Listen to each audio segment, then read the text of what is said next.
3월 6일 목요일 누가복음 9장 18절에서 27절까지 말씀 읽겠습니다. 예수께서 따로 기도하실 때에 제자들이 주와 함께 있더니 물어 이르시되 우리가 나를 누구라고 하느냐 대답하여 이르되 세례 요한이라 하고 더러는 엘리야라 더러는 옛 선지자 중에 한 사람이 살아났다 하나이다.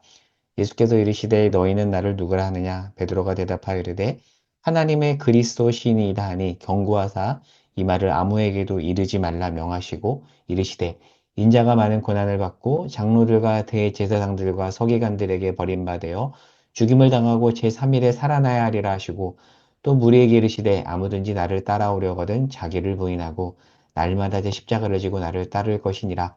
누구든지 제 목숨을 구원하고자 하면 잃을 것이요 누구든지 나를 위하여 제 목숨을 잃으면 구원하리라. 사람이 만일 온 천하를 얻고도 자기를 잃든지 빼앗기든지 하면 무엇이 유익하리요? 누구든지 나와 내 말을 부끄러워하면 인자도 자기와 아버지와 거룩한 천사들의 영광으로 올 때에 그 사람을 부끄러워하리라. 내가 참으로 너에게 이르노니 여기 서 있는 사람 중에 죽기 전에 하나님의 나라를 볼 자들도 있느니라. 아멘. 자, 어제 본문에 보면 예수님이 오병이어 기적을 일으키셨죠. 오병이어 기적을 통해서 예수님이 메시아로서의 정체성을 드러내셨습니다. 자, 그리고 오늘 본문에서 그 이후에 예수님이 제자들에게 질문을 합니다. 자, 무리가 나를 누구라 하느냐라고 물은 후에 제자들에게도 묻습니다. 얘들아, 너희는 나를 누구라 하느냐라고 묻죠. 8장 22절에서 25절에 보면 제자들이 풍랑을 잠잠케 하는 예수님을 경험했어요. 그런데 그때만 해도 예수님이 정말 누구인지 제대로 이해하지 못해서 이렇게 질문했죠. 그가 누구이기에 바람과 물을 명함에 순종하는가라고 질문을 했어요. 자, 이제 예수님은 본격적으로 예루살렘으로 가십니다. 예루살렘으로 간다는 것은 십자가를 지러 가신다라는 거예요. 자, 그 시점에서 예수님은 이제 제자들의 입에서 예수님은 그리스도이다라는 그 답을 듣고 싶었던 거예요. 그 고백을 받고 싶었습니다. 자, 그래서 결국 그 고백을 받으시는데 20절에 보면 베드로가 예수님은 그리스도이십니다라고 하죠. 자, 그런데 질문을 유심히 관찰해 보겠습니다. 예수님이 뭐라고 묻냐면 너희는 나를 누구라 하느냐라고 복수로 묻습니다. 그런데 베드로가 대표로 대답을 하죠. 그러니까 복수로 물었다는 것은 제자들 전체의 질문을 했고 베드로가 대표로 대답한 거니까 예수님은 그리스도라는 고백은 베드로 한 사람의 고백을 넘어서 제자들 전체의 고백이에요. 자, 여기서 단어 하나를 정리해 보면 그리스도라는 단어는 기름 부음 받은 자라는 뜻을 가진 히브리어 메시아의 헬라어 음역입니다. 그러니까 메시아와 크라이스트 그리스도는 같은 뜻이에요. 예수님이 그리스도이시다. 그러니까 구약 시대부터 오랜 기간 기다린 구원자 메시아가 예수님이다.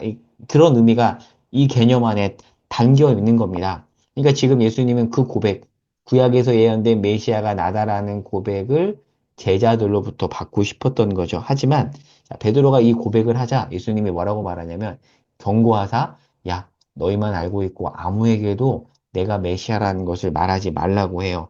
왜냐하면 제자들은 예수님을 메시아라고 고백했지만 그들이 이해한 메시아가는 로마 압제에서 신음하는 이스라엘을 로마에서 해방할 정치적이며 힘을 가진 메시아가 그들이 이해한 메시아였어요.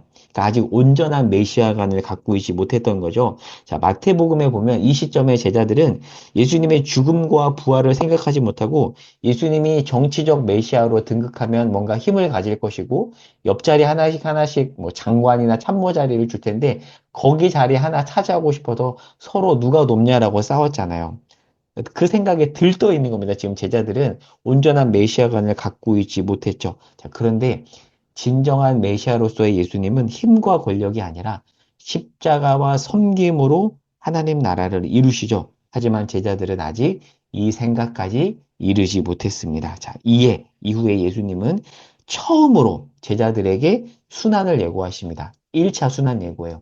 2차, 3차 순환 예고도 있는데 처음으로 이제 순환을 예고하세요. 하지만 제자들은 아직 알아듣지 못합니다.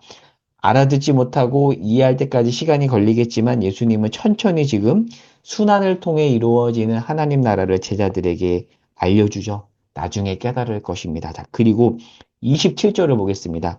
어떤 말씀이 써 있냐면 예수님이 이러죠.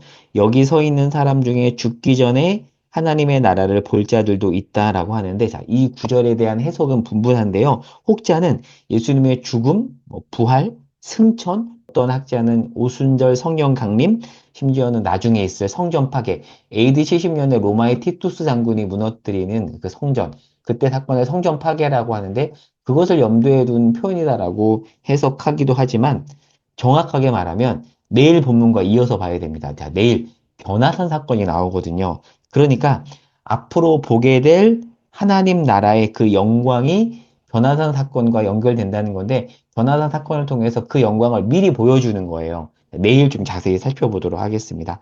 하나님 나라를 볼 자가 있다라는 것은 변화산 사건을 염두에 둔 표현이라는 것을 알고 내일 좀 더 자세히 살펴보도록 하겠습니다. 자, 그러면 오늘 말씀을 정리해 볼게요. 자, 제자들의 메시아관과 예수님이 알려주고자 했던 바른 메시아관에는 차이가 있습니다.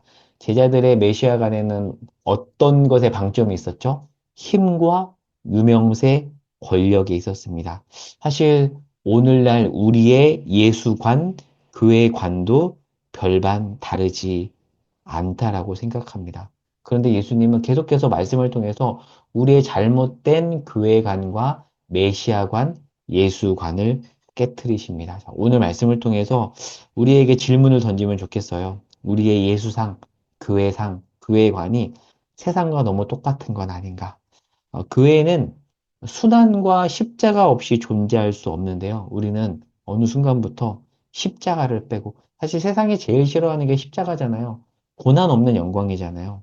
그렇게 교묘하게 십자가를 빼버리고 유명세나 힘을 기초로 해서 교회를 우리가 생각하고 우리가 바라는 교회상도 그렇게 연결되는 건 아닌가 오늘 말씀을 통해서 돌아보면 좋겠습니다. 그래서 이 시간 기도할 때는 하나님 우리 교회가 십자가를 사랑하는 교회가 되게 하시고 우리 교인들이 십자가를 사랑하고 십자가를 기꺼이 지며 나아가는 그런 교회와 신자가 되게 해달라고 또 이 아침에 오늘 말씀을 토대로 함께 기도하면 좋겠습니다. 제가 기도하고 마치겠습니다. 하나님, 우리의 잘못된 교회관, 메시아관을 깨뜨려 주시옵소서.